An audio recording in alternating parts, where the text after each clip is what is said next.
Hola, en este video vamos a hablar de la principal patología de los vasos sanguíneos, es decir, del sistema circulatorio. Antes de comenzar a hablar de la patología en general, es necesario que recordemos la estructura histológica de los vasos sanguíneos.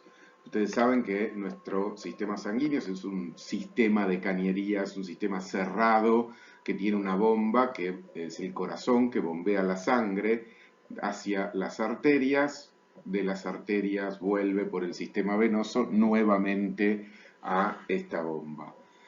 Todos los vasos sanguíneos, más allá de las diferencias anatómicas que tenemos entre arterias y venas, tienen una estructura bastante típica. En este esquema estamos viendo la estructura de un vaso grande, de una arteria grande, como podría ser la aorta, donde tenemos una capa íntima, una media, una adventicia.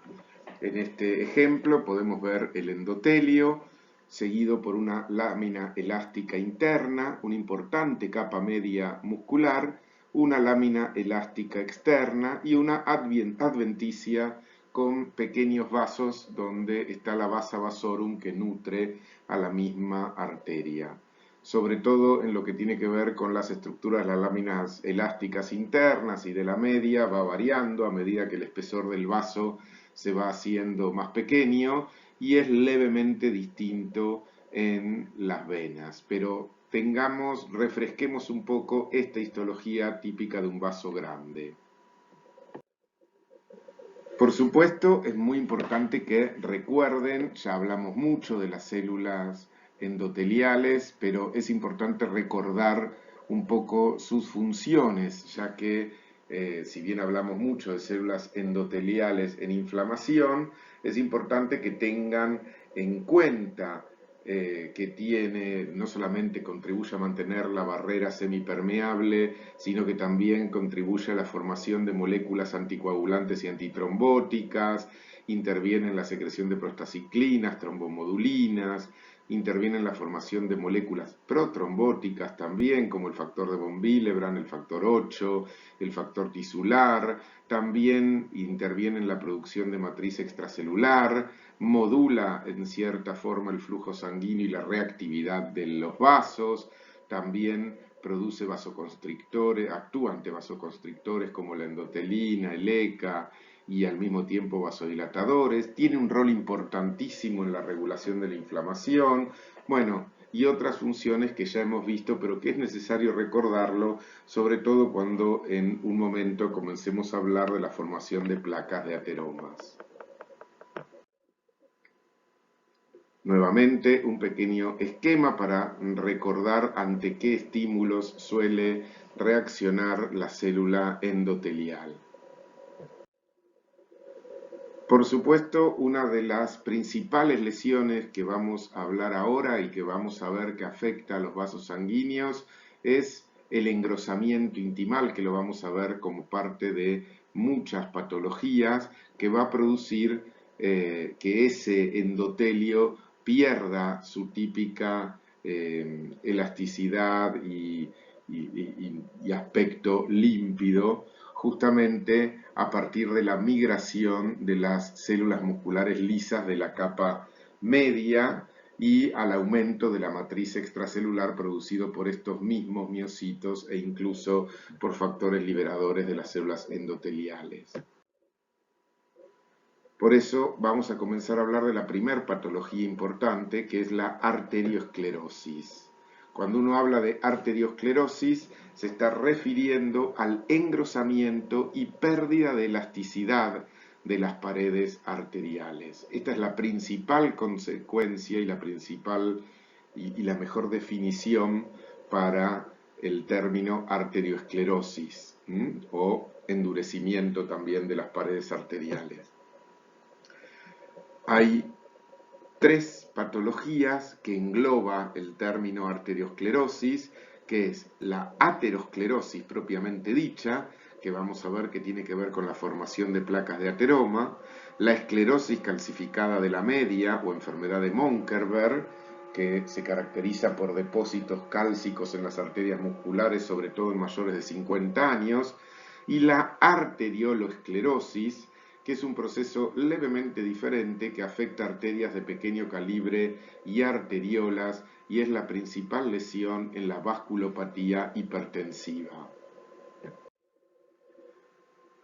Es importante tener presente que los procesos arterioscleróticos comienzan en edades muy tempranas, justamente con pequeñas líneas amarillentas que son estrías fibrosas, que van progresando a placas fibrosas y al desarrollo, ya por encima de los 30 años, de verdaderas placas de ateroma que se pueden complicar.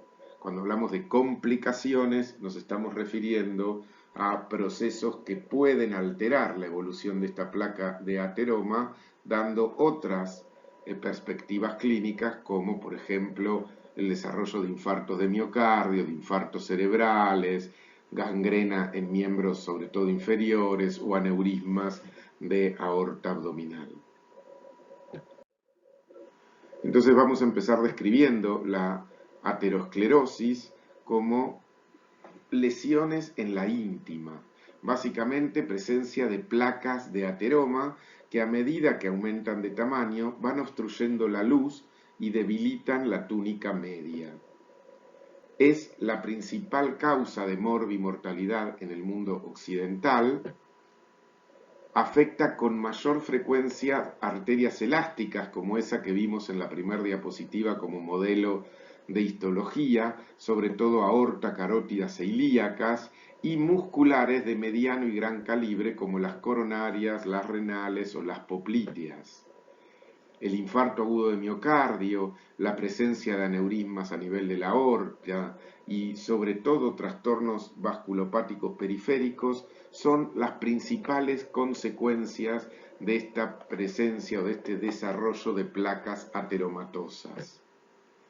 En menor medida, al provocar una disminución aguda o crónica de la perfusión arterial, pueden terminar causando desde oclusión mesentérica hasta muerte súbita cardíaca, cardiopatías isquémicas crónicas y encefalopatía isquémica.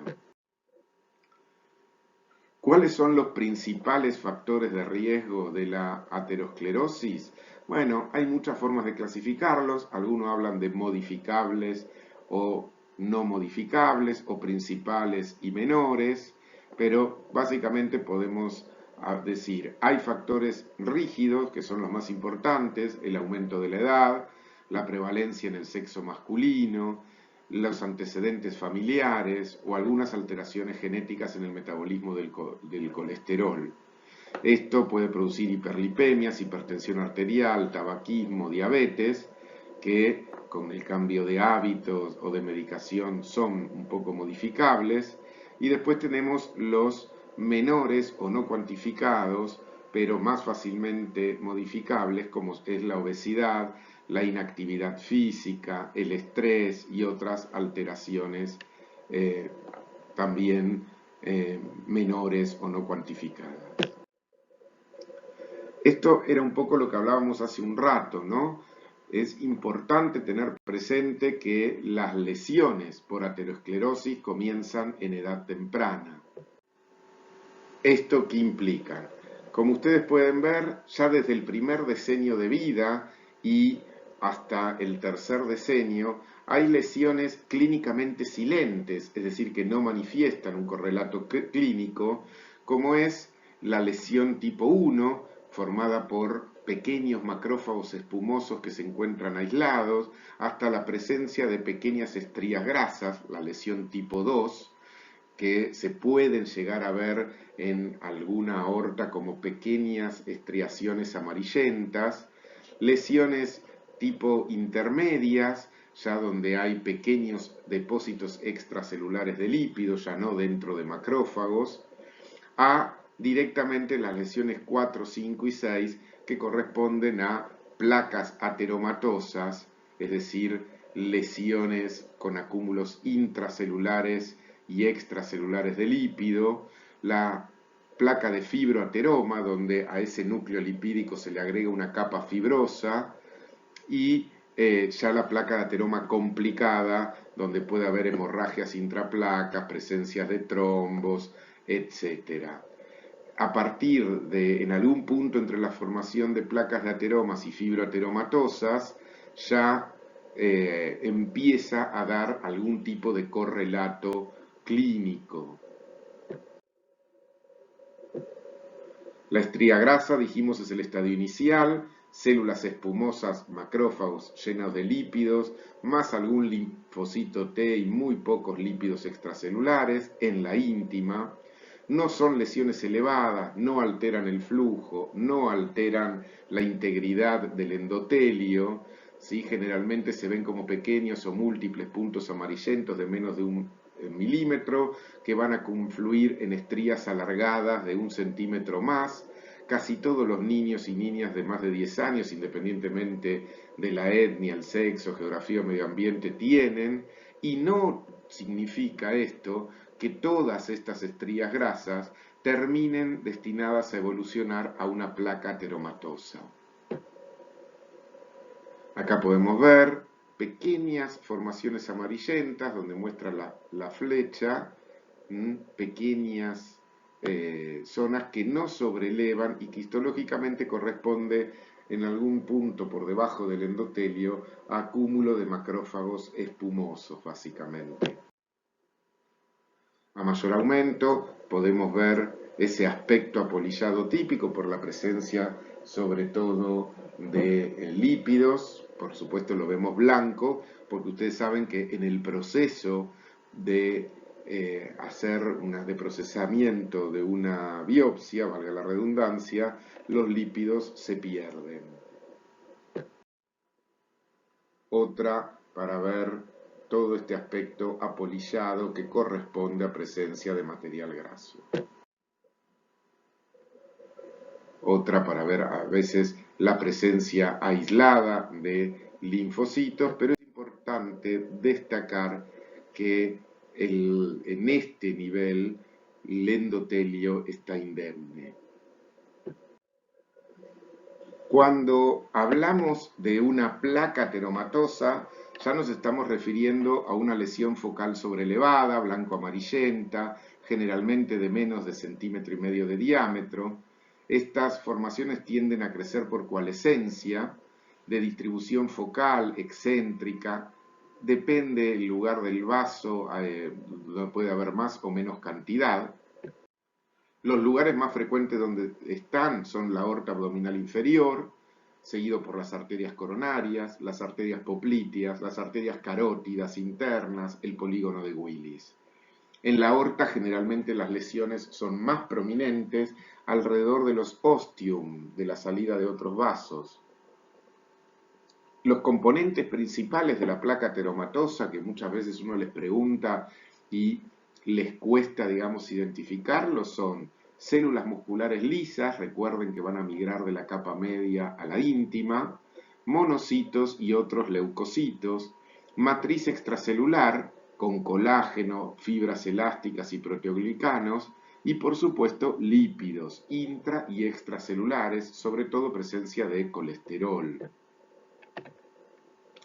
Es decir, acá podemos ver cómo la migración de células musculares hacia la íntima comienza a formar el desarrollo de una placa que va a elevar, digamos, esa íntima, para producir finalmente una placa de ateroma bien marcada, donde podemos encontrar desde macrófagos, monocitos, matriz extracelular y estas formas espiculadas como de agujas, que no es otra cosa más que la presencia de colesterol. Estas son muy frecuentes en las arterias de mediano calibre, por ejemplo, acá estamos viendo cortes seriados en lo que eran las coronarias cardíacas, en una autopsia donde podemos ver el vaso y vemos como la luz, en este caso, ha quedado reducida justamente por esta presencia de la placa de ateroma en el espesor del vaso. Todas las coronarias tienen prácticamente algún grado de oclusión. Uno generalmente habla de las complicaciones de la placa ateromatosa. Cuando hablamos de complicaciones es con qué nos podemos encontrar como evolución de esto. Y básicamente esta placa ateromatosa puede producir ruptura, ulceración o erosión. Esto va a favorecer la formación de trombos o incluso liberar a la circulación émbolos de colesterol. Podemos encontrar presencia de hemorragia intraplaca, formación de trombosis o incluso por debilitación de la pared, la formación de aneurismas. Ya vamos a ver más adelante cómo uno define aneurisma, pero es básicamente una dilatación sectorizada en un vaso. Miren en este ejemplo cómo vemos, en este caso con una técnica tricrómica, un vaso y acá la formación de la placa de ateroma que disminuye la luz del vaso y en este caso habría que verla con más aumento, pero ya está recanalizada incluso, ¿no? Esto se puede ver también cómo se altera la lámina elástica, se corta en algún sector donde se empieza a producir la placa de ateroma y vemos presencia de monocitos e incluso de colesterol, de lípidos extracelulares. Otra foto a mayor aumento donde vemos una arteria y en un lado vemos toda la formación de la placa, donde vemos la íntima engrosada, esta zona más clarita que corresponde a la presencia de matriz extracelular y lípido, también con leve infiltrado inflamatorio recubierto todo por células musculares. Otra que nos permite visualizar básicamente cómo se alteran las láminas elásticas. Acá tenemos la pared más o menos conservada y en este otro extremo vemos bien toda la formación de la placa y las alteraciones en las fibras elásticas que las vemos en color oscuro.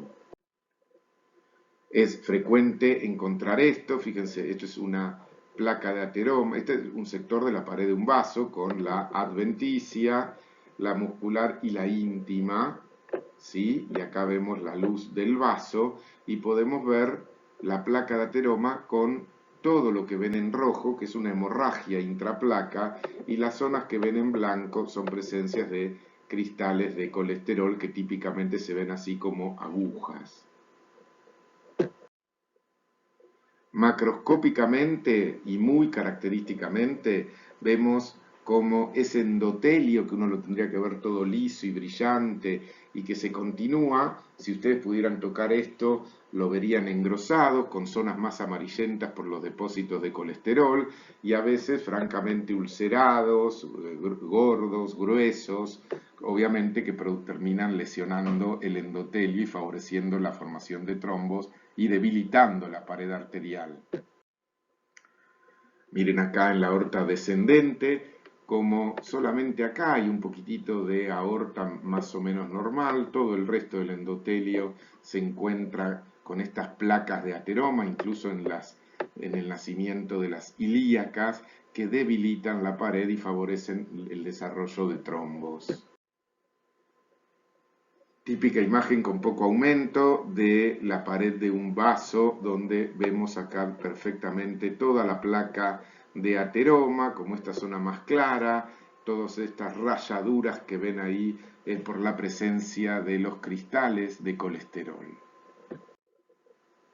Esta placa a veces se puede ulcerar, rompiendo el endotelio normal y favoreciendo que se puedan empezar a formar pequeños trombos sobre ese endotelio roto. Recuerden que la célula endotelial es la principal responsable de la hemostasia. Miren acá otra placa con una zona hemorrágica. Fíjense qué bien que se ven estas rayitas que son la presencia de cristales, sobre todo de ésteres de colesterol. A veces, como en este tejido digamos, nuevo y también necrótico, podemos encontrar depósitos de calcio, es lo que decimos que cuando decimos que puede haber calcificación intraplaca, esto es el principal responsable de que esa arteria se haga más dura, más sensible, que pierda elasticidad. Y ahora vamos a hablar un poco de la patogenia. ¿Por qué se produce una placa de ateroma? Básicamente, la hipótesis más importante es que se constituye como respuesta a una lesión, ¿sí? La aterosclerosis es una respuesta inflamatoria crónica de la pared arterial que casi siempre se inicia por una lesión de ese endotelio. Su progresión es mantenida por la interacción entre las lipoproteínas que se filtran del torrente circulatorio, los monocitos, los macrófagos, los linfocitos T y los constituyentes normales de la pared arterial, sobre todo la célula muscular lisa, ¿sí? Que ante la entrada de colesterol, la acción de la citoquina sobre la célula endotelial, la transmigración de monocitos con la consiguiente activación de macrófagos, la liberación de citoquinas y factores de crecimiento que van a estimular a las células musculares a que migren y proliferen por debajo de la íntima, terminan dando la formación de una placa de ateroma. En los siguientes esquemas podemos ver la progresión de la patogenia de la placa de ateroma. Ante una lesión endotelial crónica producida por la hiperlipemia, la hipertensión, el tabaquismo, factores hemodinámicos, toxinas, virus o incluso reacciones inmunitarias, como respuesta a esa primigenia lesión endotelial que se encuentra siempre en el primer paso, vamos a tener que va a provocar un aumento de permeabilidad, adhesión leucocitaria y la primera migración de monocitos.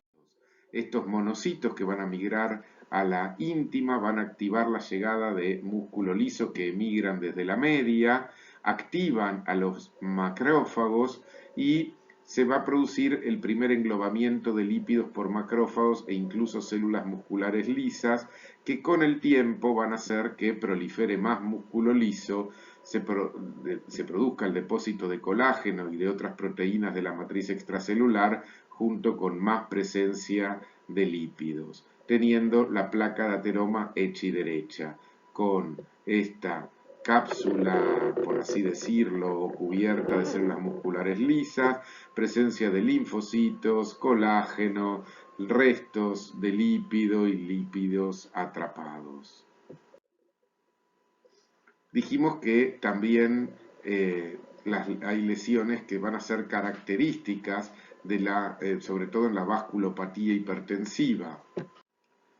La hipertensión acelera los procesos aterogénicos y causa cambios degenerativos en las paredes de las arterias de mediano y gran calibre, básicamente favoreciendo la disección aórtica y pudiendo llegar a producir hemorragia vascular cerebral.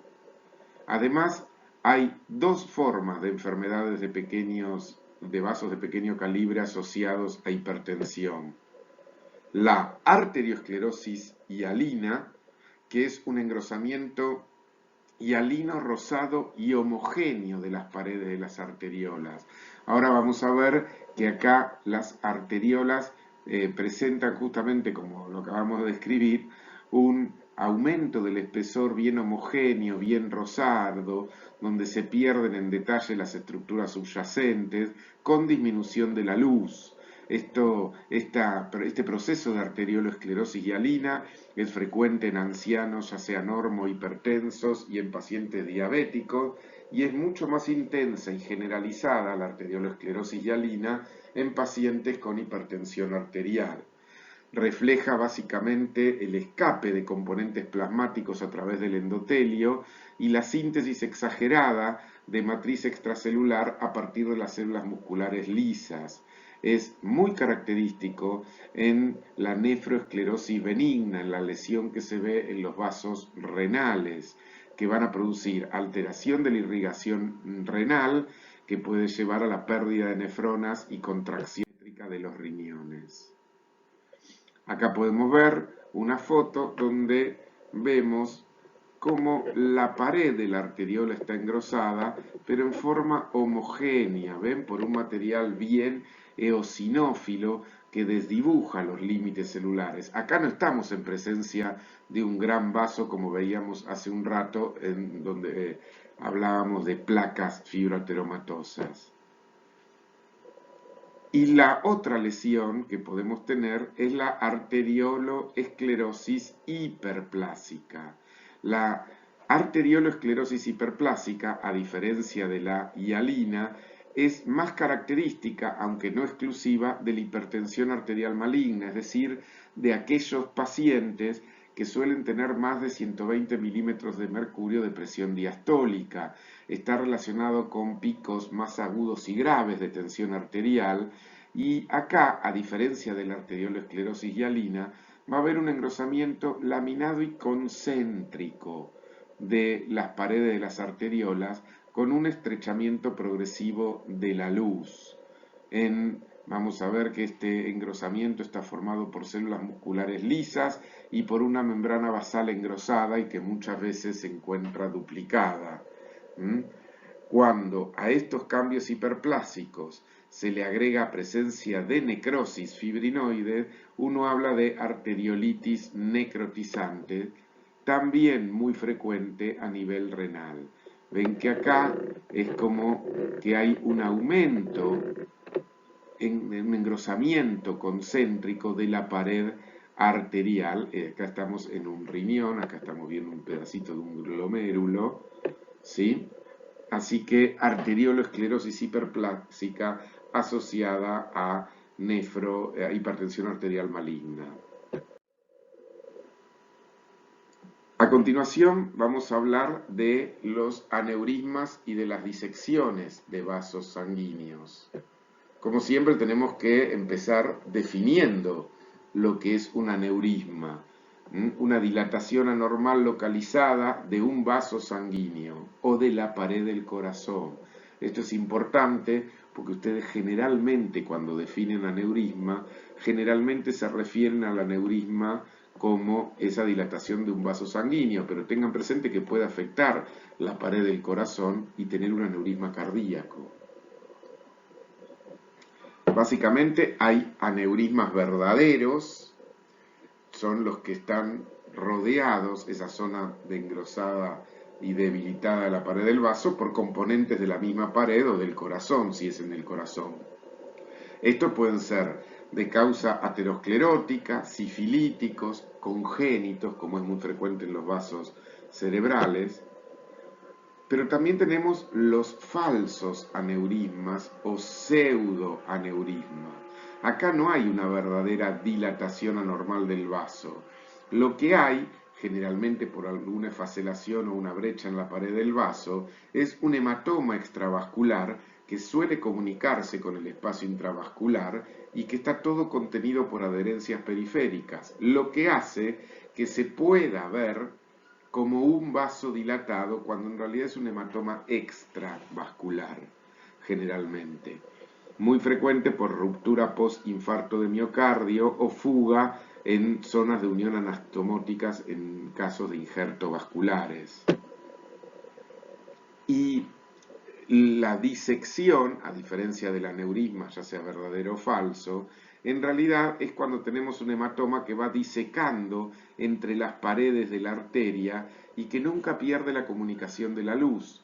Entonces, la pared de la arteria empieza a formar como un conducto en medio de la pared de la arteria y la arteria queda con dos luces, la vascular propiamente dicha y esta que sigue horadando y esfacelando la pared arterial.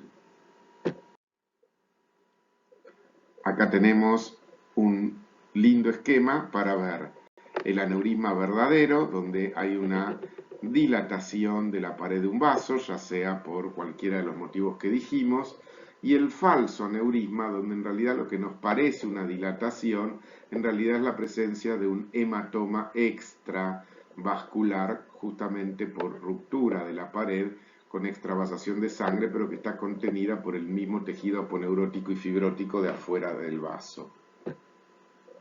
Los aneurismas y las disecciones siempre son más importantes desde el punto de vista clínico cuando afectan la aorta. Las dos causas más importantes de aneurismas de la aorta son aterosclerosis y la degeneración quística de la media. Los aneurismas se pueden clasificar de muchas formas. Justamente la clasificación morfológica, si tienen forma sacular o fusiforme, o a veces también por la etiología, aunque no estaba puesto en la filmina anterior. El aneurisma aórtico abdominal es más frecuente en varones de más de 50 años, sobre todo muy relacionado a aterosclerosis, hipertensión, susceptibilidad genética, y más frecuente bien en la aorta abdominal, por debajo de las arterias renales y por encima de la bifurcación aórtica, generalmente saculares o fusiformes. Pueden llegar a medir hasta 15 centímetros de diámetro y 25 centímetros de longitud. Por supuesto tenemos aneurismas aórticos abdominales básicamente inflamatorios, caracterizado por una importante fibrosis periaórtica densa, ¿sí?, con abundante infiltrado inflamatorio mononuclear, con monocitos e incluso células gigantes mononucleares.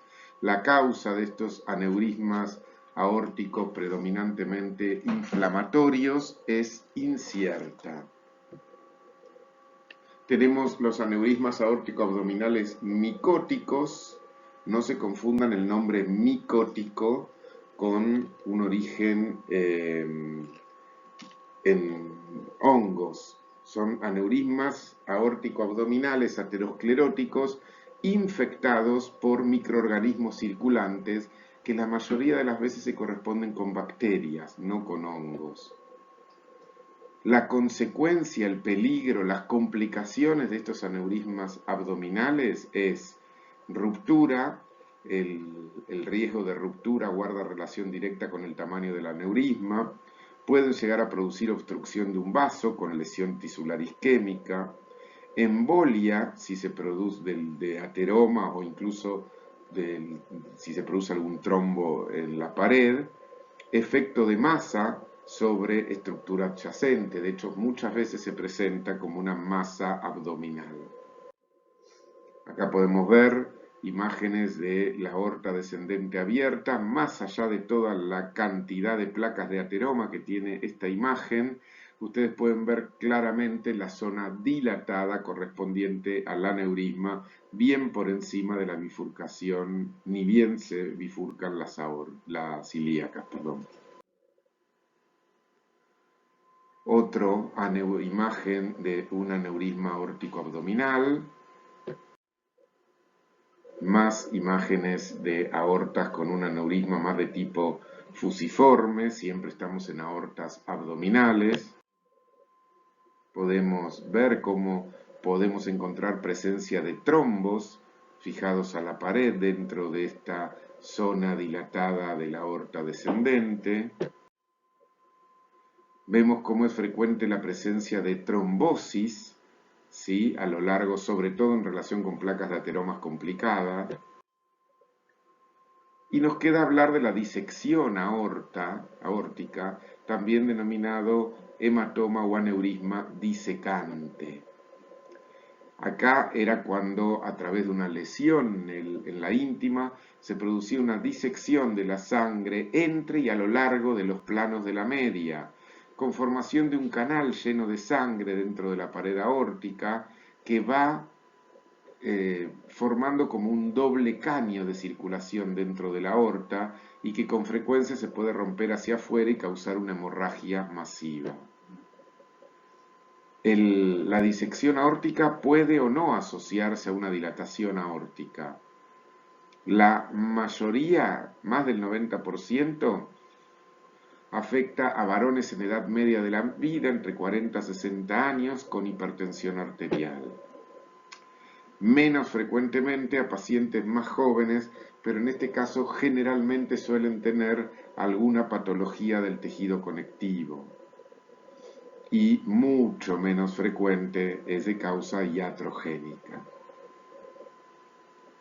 y mucho, mucho, mucho menos frecuente puede aparecer como una complicación del postparto.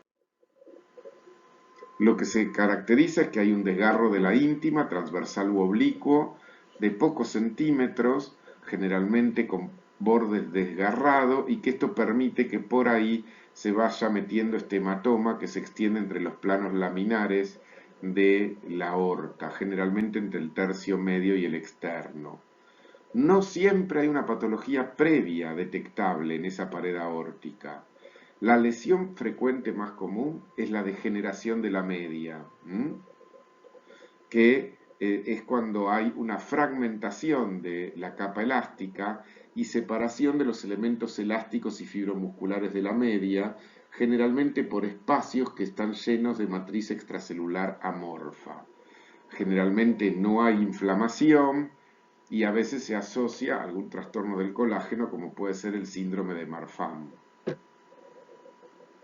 En este caso, la verdad que las fotos están muy chiquititas y poco claras, pero en la imagen histológica podemos ver cómo vemos todo un canal vascular en el espesor de la pared aórtica. ¿Sí? A mayor aumento para ver lo mismo. Fíjense cómo en esta foto todo lo que ven entrecortado negro son las fibras elásticas que están entrecortadas. Acá vemos la imagen histológica de una aorta normal. Otra. Y vamos a hablar brevemente de la clasificación un poquito de estos aneurismas, o mejor dicho, de la clínica. Tenemos distintas ubicaciones y distintas afectaciones de una o de ambas paredes. Generalmente se caracterizan por un dolor intenso que comienza en tórax anterior y se irradia espalda. La causa de muerte más frecuente, que es una urgencia médica, es la ruptura en cavidad pericárdica, pleural o peritoneal, con tratamiento antihipertensivo y reparación temprana de la pared aórtica cuando se detecta, tienen buen pronóstico en la mayoría de los casos. Acá vemos como en el nacimiento de la aorta vemos una hendidura que favorece que por ahí se vaya produciendo el hematoma disecante. Esto era lo que les comentaba antes. Si hacemos cortes de esta aorta, vemos como la aorta queda como una escopeta de doble caño, digamos, ¿no? Como con dos canales vasculares, uno en el mismo espesor de la pared del vaso. Acá una imagen en fresco. Miren cómo esta es la luz central de la aorta y cómo en el aneurisma vemos sangre también con la disección en el espesor de la pared. Bueno, esta es una imagen de la media de una aorta con degeneración quística. Ven ustedes cómo se interrumpen también las células musculares por ese material más amorfo en el fondo, justamente en este caso con una alteración en una patología del colágeno. Con un Alcian Blue podemos ver mucho mejor en celeste clarito las zonas de degeneración mixoide de la media. Otra para ver exactamente lo mismo. Miren cómo se empieza a ver la formación de estos lagos que después se van a terminar quistificando y permitiendo el paso de sangre. A veces la disección de aórtica se ve favorecida, como en este caso, por una placa de ateroma con los depósitos, fíjense, de colesterol que termina debilitando la pared. Podemos tener aneurismas congénitos, como en este caso de la arteria basilar en el polígono de Willis. Fíjense qué clarito que se ve la dilatación aneurismática. O en este otro. Bien, por supuesto, en la base del cerebro. Bueno, ahora vamos a hablar un cachito de las principales vasculitis. Voy a intentar ser rápido viendo los conceptos más importantes. La vasculitis es un proceso inflamatorio de los vasos sanguíneos que se acompañan de signos de lesión del vaso, tales como depósitos de fibrina, degeneración del colágeno, necrosis de las células endoteliales, musculares o destrucción de la membrana elástica. Básicamente, el hecho de que haya estos cambios es lo que va a distinguir una vasculitis de un mero infiltrado inflamatorio perivascular. Tanto la vasculitis el infiltrado inflamatorio perivascular como la vasculitis propiamente dicha son procesos inflamatorios, pero en la vasculitis los cambios se producen en la pared del vaso más que alrededor del mismo. Hay muchas clasificaciones de vasculitis, es bastante difícil, reconozco, recordarlas todas. Generalmente las vasculitis se clasifican por el tamaño del vaso afectado, si son grandes vasos, medianos vasos o pequeños vasos. Básicamente esto es lo más importante que ustedes tienen que saber. Vamos a hablar ahora de la arteritis temporal como ejemplo de arteritis de grandes vasos. Vamos a nombrar la de Takayasu. Luego vamos a hablar de la poliarteritis nudosa y vamos a poner algunos ejemplos de vasculitis de pequeños vasos. Otro esquema para mostrar cuál es la afectación de los vasos según su tamaño en los distintos tipos de vasculitis. ¿Por qué se producen las vasculitis? Básicamente por mecanismos inmunológicos, ¿sí? Generalmente reacciones de hipersensibilidad. En la vasculitis tipo 1, aquellas alérgicas o anafilácticas, se incluyen sobre todo las vasculitis asociadas a estados atópicos, urticarias, Church-Strauss, se caracterizan básicamente porque hay niveles altos de inmunoglobulina E. La tipo 2, en las tipo 2 citotóxicas o citolíticas, vamos a tener vasculitis mediadas por ANCA, Wegener, poliangeitis microscópica y Church-Strauss. Estos ANCA van a ser capaces de activar a los neutrófilos y las células endoteliales o van a estar favorecidas por la presencia de anticuerpos contra las células endoteliales directamente, que van a causar vasculitis por daño directo, como ocurre en la arteritis de Takayasu y en la enfermedad de Kawasaki. La tipo 3 son aquellas vasculitis mediadas obviamente por inmunocomplejos, por el depósito sobre todo de inmunocomplejos que activa el complemento con liberación de los componentes C3 y C5 y que va a atraer neutrófilos con liberación de enzimas proteolíticas que van a dañar la pared vascular. El grupo más amplio de la vasculitis está formada por este tipo de reacciones inmunológicas. Esto incluye las vasculitis leucocitoclásticas, la púrpura de John-Ley-Henoch, la poliarteritis nodosa. Y la tipo 4 o citotóxicas son las que están mediadas por linfocitos T y que producen interferón gamma y son sobre todo las que desarrollan granulomas gigantocelulares, tipo la arteritis de células gigantes o arteritis de la temporal. La patogenia, si bien dijimos que es básicamente inmunológica, también tenemos que hablar de las de causa infecciosas.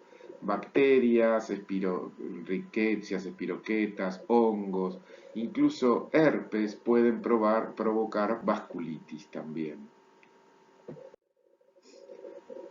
La vasculitis leucocitoclásica es una entidad característica de vasos de pequeño calibre, es la conocida como vasculitis por hipersensibilidad.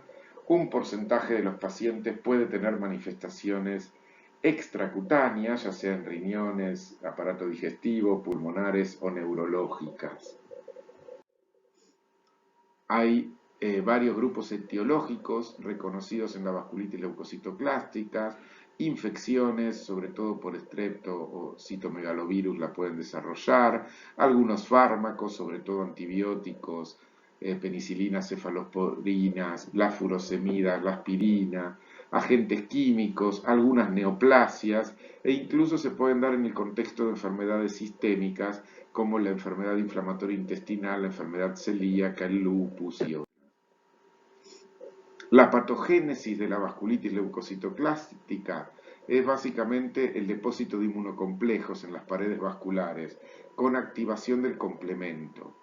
El resultado va a ser la quimiotaxis de los neutrófilos y la lesión directa de las paredes vasculares con exudación de suero, eritrocitos y depósito de fibrina. Las moléculas de adhesión juegan un papel muy importante en la interacción del endotelio con los leucocitos, favoreciendo el reclutamiento de los mismos. Varias linfoquinas, como las interleuquinas 1, 6 y 8, están aumentadas en sangre y favorecen las lesiones vasculares. El factor de necrosis tumoral, la interleuquina 1, estimulan las células endoteliales y activan la vía intrínseca y extrínseca de la coagulación, reduciendo la actividad fibrinolítica. Entonces, fíjense acá en una piel, como alrededor de todos los pequeños vasos, más que alrededor es a través del espesor, ¿no? Porque si no sería una vasculitis una inflamación perivascular. Tenemos la presencia de infiltrado inflamatorio que compromete todo el espesor de las pequeñas arteriolas. A mayor aumento, para ver cómo básicamente el infiltrado inflamatorio está sobre el vaso, no alrededor. Otra, para ver cómo aparte de la presencia de fibrina, tenemos todo en el espesor de la pared del vaso polimorfos nucleares. Más, en este caso, fíjense qué bien que se ven incluso algunos eosinófilos, ¿sí?, que afectan todo el espesor de la pared del vaso. La púrpura de John Leyhennan es una variante clínica también de esta vasculitis de pequeños vasos o leucocitoclásica. Suele dar un exantema purpúrico asociado a dolor articular, dolor abdominal y hematuria. Es muy rara la afectación del sistema cardíaco o sistema nervioso central. Histológicamente es indistinguible la púrpura de John Leyhennan de una vasculitis leucocitoclásica. Si le aplicásemos inmunofluorescencia, veríamos rápidamente depósitos de inmunoglobulina A en las paredes de los vasos. Nuevamente lo mismo, esto uno con la imagen histológica no puede decir si es una púrpura de John Leyhennan o una vasculitis leucocitoclásica.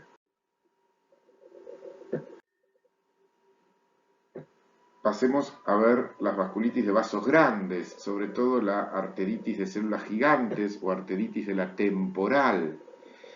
Esta es de las más fáciles para estudiar porque es una vasculitis granulomatosa y es la forma más común de vasculitis sistémica en adultos, sobre todo en mayores de 50 años y más frecuente en los de origen nórdico. Si bien todavía está muy desconocida la patogenia, habría una lesión inmunitaria mediada por linfocitos T. Afecta a células de calibre grande a pequeño, pero sobre todo vasos grandes, y de la cabeza, muy frecuente la afectación en la temporal, de ahí su nombre. Y produce típicamente un engrosamiento como de nódulos segmentarios, si uno palpa todo el recorrido de la arteria, con disminución de la luz y a veces presencia de trombosis.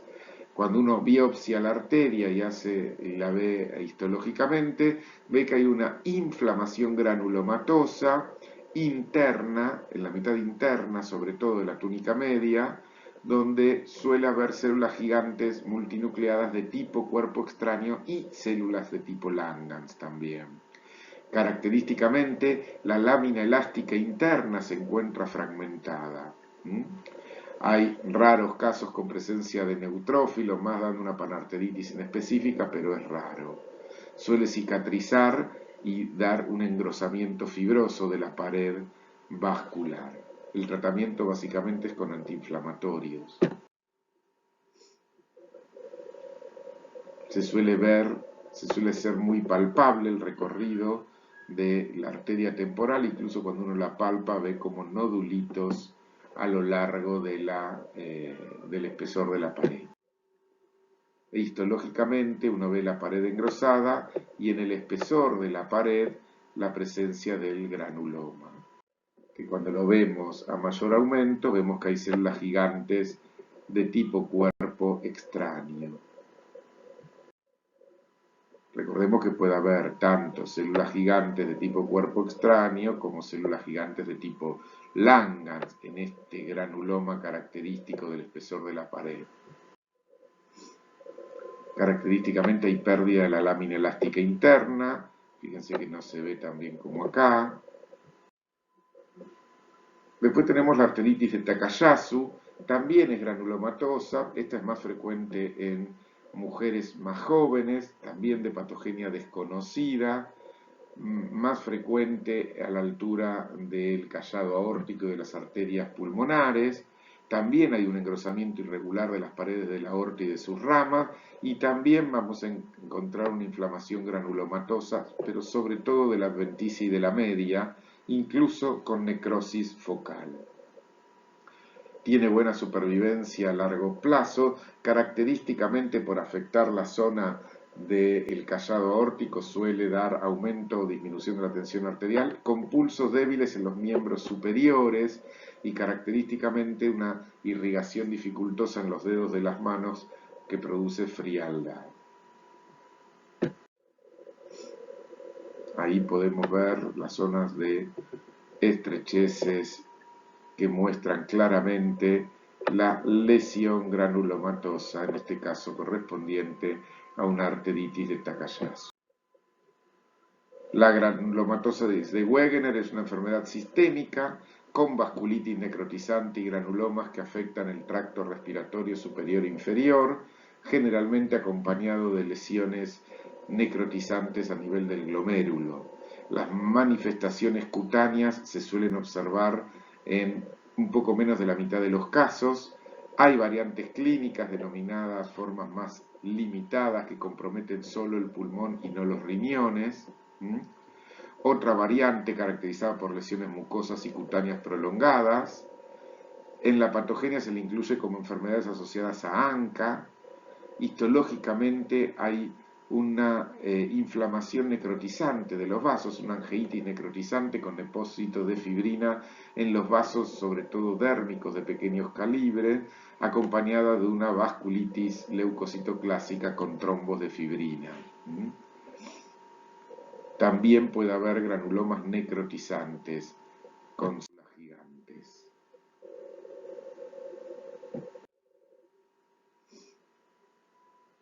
Fíjense acá la presencia de granulomas, como los podemos ver con poco aumento se ven mejor, y los focos de necrosis. Incluso con presencia de células gigantes también. Otra imagen con menor aumento para ver mejor el granuloma y las células gigantes en el espesor de la pared del vaso. Esto puede llevar a provocar lesión a nivel del glomérulo renal también. El síndrome de Church-Strauss o granulomatosis alérgica es una enfermedad idiopática a la que la vasculitis sistémica y la hipereosinofilia que se desarrolla en los individuos que exhiben asma y rinitis alérgica.